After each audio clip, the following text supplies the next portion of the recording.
मांसाहाराचा नैवेद्य आणि खारा नैवेद्य देवीला कधीच चालत नाही, तिच्या समोर असलेल्या दैत्याला. आणि जागोजागी बळी द्यायचं सांगितलं. बळी द्यायचं सांगितलं म्हणजे कोंबडे बकरे कापून ते शिजून त्यांचा बळी मांडा असं नाही सांगितलं. शास्त्राने सांगितलं तुमच्या अंतःकरणातला कामरूपी क्रोधरूपी या ज्या वाईट गोष्टीत याचा तुम्ही देवीच्या समोर बळी द्या. नवरात्रामध्ये उपवास धरला या 10 दिवसामध्ये जर आमच्या जीवनामध्ये तिळमात्र कोणताच जर बदल होत नसेल तर नवरात्र धरून आमच्या जीवनामध्ये अजिबात फायदा नाही. जर परिवर्तनच होत नसेल, काही 9 दिवस पहा तुम्ही, 9 दिवसा पाणी पित नाही, दिवस रात्री एकच टाइम पाणी पितात. आणि दसऱ्याच्या दिवशी एवढं खराब पाणी पितात, दुसऱ्याची चप्पल घालून चलत येत तरी मी ते धोरणात राहत नाही. शास्त्राने काय सांगितलं, कशा प्रकारचं तुम्ही नवरात्र साजरं करा. काही 9 दिवसामध्ये पहा काही चप्पल घालायचं सोडतात, म्हणजे चप्पल घालायचं सोडतात, मी त्यांना नावं नाही ठेवत. पण तुम्हाला सोडायचंच असेल या 10 दिवसामध्ये बिडी सोडा, पुडी सोडा, तंबाखू सोडा, बाटली सोडा, गावात लोकांच्या काड्या करणं सोडा. ती बी वाईटच गोष्ट आहे ना आपल्यातली. लोक काही सोडतात पण 2 गोष्टी सोडत नाहीत, हातातला ॲपल आणि पायातली चप्पल. नवरात्रामध्ये चप्पल सोडणं ही काय सोडायसारखी गोष्ट नाही. वाईट गोष्टींचा त्याग करणं तो खरा नवरात्र आहे, वाईट गोष्टीचा. ते जागोजागी पहा तुम्ही, विजयादशमीच्या दिवशी रावण दहन केलं जातं ना, मला खरंच या प्रथेचं ना इतकं हसू येतं. ज्यावेळी तुम्ही रावण दहन करतात, आपणच पेटवतो रावणाला, त्यावेळी पेटणारा तो 10 तोंडाचा रावण आपल्याकडे पाहून हसत असतो. बाबा रे, एकदा सीतेकडे फक्त वाईट नजर टाकली तर त्रेतायुगापासून तुम्ही रावण दहनाची पद्धत ठेवली. अरे एकदा स्त्रीकडे वाईट नजर टाकली, एकदाचा खरा रावण त्रेतायुगात मरून गेला. अरे मला काय जाळता तुम्ही, तुमच्या अंतःकरणातला आतापर्यंत कामरूपी रावण कधी जाळला का? ज्या दिवशी आपण आपल्या नजरेतला कामरूपी रावणाचं दहन करू त्या दिवशी या भारत देशामध्ये खऱ्या अर्थानं विजयादशमीचा सण साजरा झाल्याशिवाय राहणार नाही.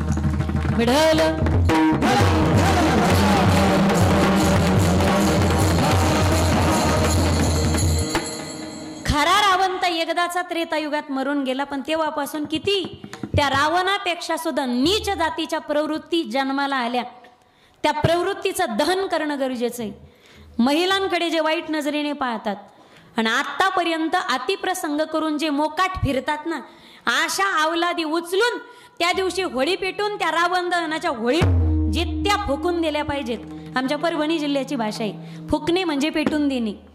अशा अवलादी, अशा आरोपी त्या रावण दहनाच्या वेळी रावण न पेटवता हे मोकाट फिरणारे पण वाईट कृत्य करणारे असे लोक त्या दिवशी पेटून दिले पाहिजेत. आपण रावण जाळतो पण आपल्या अंतःकरणातल्या वाईट कामं वासना आपण जाळल्यात का?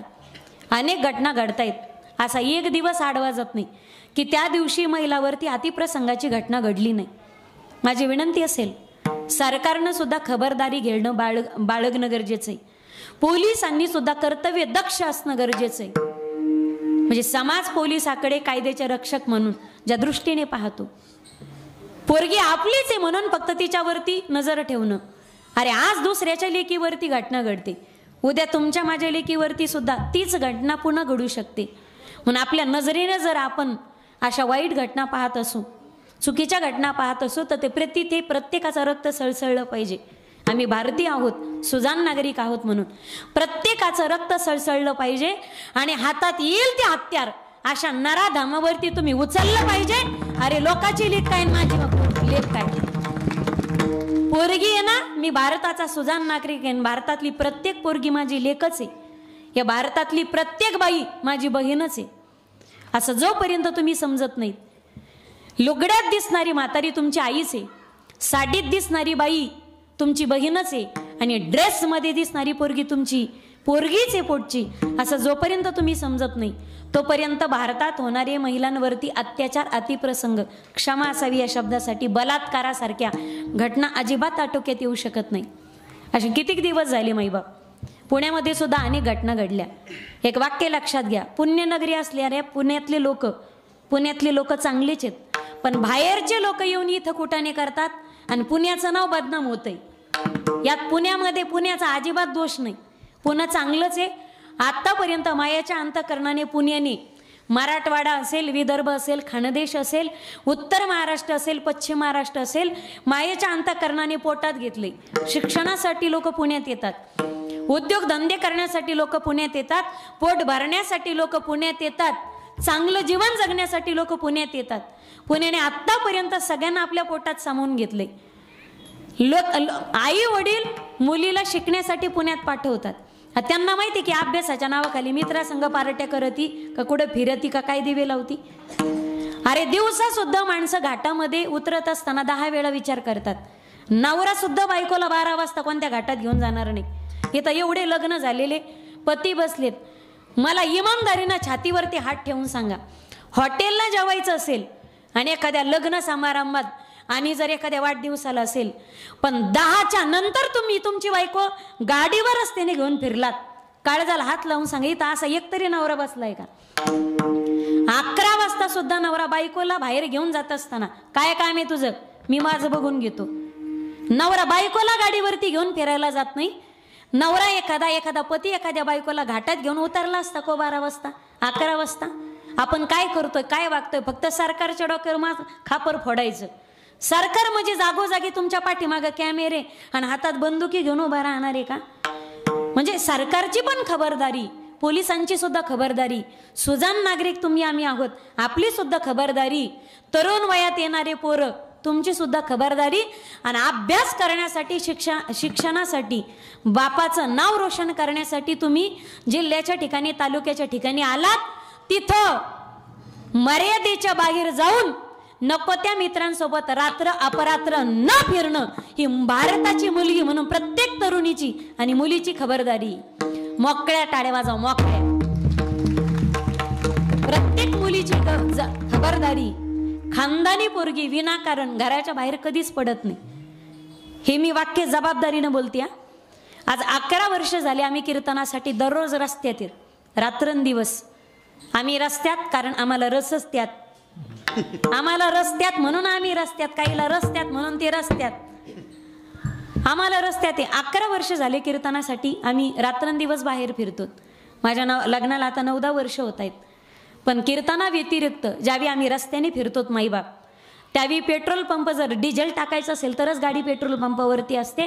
अन्यथा पाण्याची बाटली जरी संपली तर आम्ही पाणी सुद्धा रात्री हॉटेलमधून कधी खरेदी करत नाही. मग नसलं पाणी तर उपाशी मारायचं, ती शिक्षा असते मला ती. 11 वर्ष झालीत आम्ही देवाचे भक्त आहेत. सदैव तोंडात नामस्मरण, देव आम्ही सोबत घेऊन फिरतो. गळ्यात पवित्र तुळशीची माळ, हे पांडुरंगाचं अस्तित्व आमच्या सोबत आम्ही घेऊन फिरतो. पण रात्री अपरात्री गाडीतून बाहेर उतरण्याची डेअरिंग आम्ही कधीच करत नाही. आम्ही करू शकत नाहीत का या गोष्टी? सरकारने जिथं बंदी केलेली असताना अशा निर्जन प्रांतामध्ये, निर्मनुष्य असणाऱ्या वस्तीच्या घाटामध्ये जर मित्रासोबत पोरगी फिरत असेल तर रात्री 11 आणि 12 वाजता ती पोरगी काय करत होती?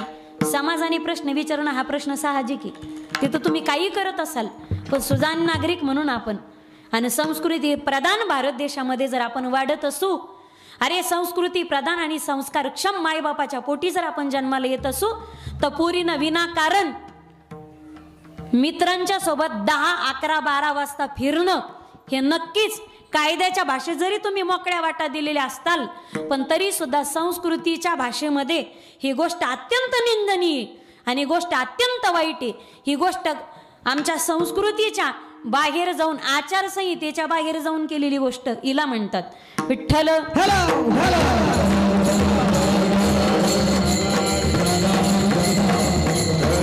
मान्य श्री दुर्गा आहे, ती नवदुर्गा आहे, ती चंडी काय, ती कालिका आहे. पण रात्री बेरात्री तिने एकटीने फिरू नये, कारण शास्त्र सांगते विना आश्रय न शोभनते पंडिता वनिता लताहा. जशी वेल आधार विना वाढत नाही, तशी स्त्री कोण्याही पुरुषाच्या, मग तो तिचा लेकरू असेल, तिचा बाप असेल, तिचा भाऊ असेल, तिचा पती असेल, ती आधाराशिवाय वाढत नाही. आणि आधार जरी असेल पण एकटीनं रात्री बेरात्री, रात्री अपरात्री अंधारा कुंदराचं कुठेही फिरायचं नसतं. शास्त्राने काही मर्यादा घालून दिल्यात. उगा म्हणतात आम्हाला फ्रीडम दिलंय, आम्हाला संविधानाचं स्वातंत्र्य आहे, आम्ही म्हणजे आमच्या पायावर उभ्या राहिलोत आणि आम्ही स्वतंत्र नारी आहोत. अगं बाई, सगळं खरं आहे.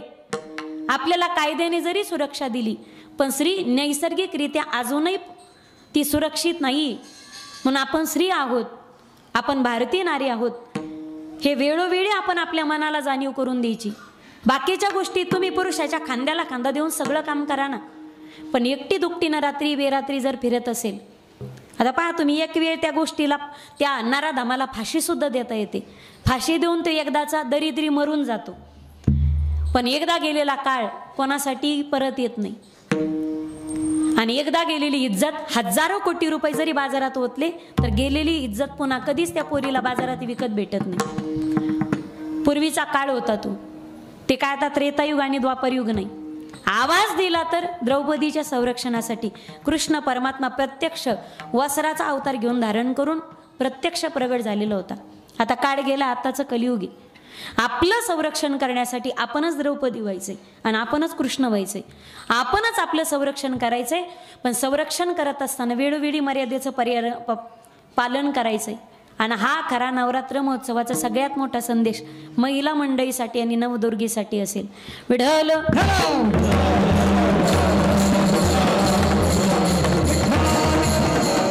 यत्र नारीस्तु पूजन्ते रमन्ते तत्र देवतः. ज्या देशात स्त्रियाचा सन्मान होतो तो देश जगात वंदनीय होतो. म्हणून स्त्री क्षणाची जरी पत्नी असली तर ती अनंत कालाची माता आहे. 9 दिवसामध्ये दुर्गेच्या 9 स्वरूपाचं पूजन केलं जातं. प्रथम शैलपुत्री ते खाद्य, द्वितीय ब्रह्मचारिणी, तृतीय चंद्रघंटा ती, कुष्मांडा चौथी असे, पंचम स्कंद माता ती, षष्ट कात्तेन असे, सप्त काल रात्री ती, महागौरी ती अष्टमा, नवम सिद्धिदात्री ती, नवदुर्गा यशस्विनी. या 9 स्वरूपाचं पूजन केलं जातं.